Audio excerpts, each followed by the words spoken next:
دكتورة هبة عبد العزيز، استشاري ومدرس الصحة النفسية بجامعة اسكندرية. ليه تروح لدكتور نفسي؟ في 7 أسباب يخلوك تروح لدكتور نفسي أول ما تحس إنك محتاج.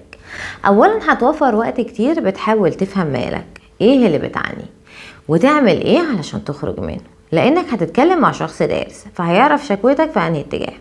2، طالما فهم بتشتكي من إيه يبقى غالبا له حلول ممكن يعرضها عليك ويساعدك في اختيار الأنسب.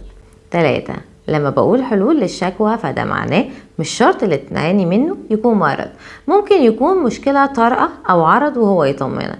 4، لو حالة مرضية فالعلاج مش شرط يكون دواء تاخده دلوقتي، في علاج نفسي له أسس ومبادئ وخطوات ونتائجه هايلة في أغلب الحالات والعالم كله متجه له.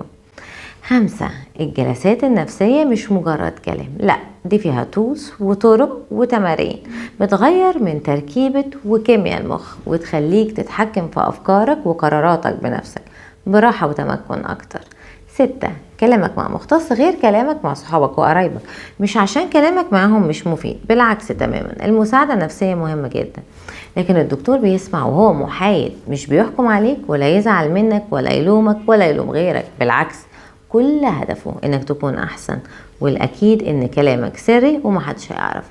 7، لاحظ ان الدكتور ما كانش يعرفك فمش مكون رأي مسبق ولا هو ضدك، فلما يعرض عليك حلول هتكون من فهمه لكلامك وهيناقشك فيها، فانت سيد قرار تقدر تغير حياتك.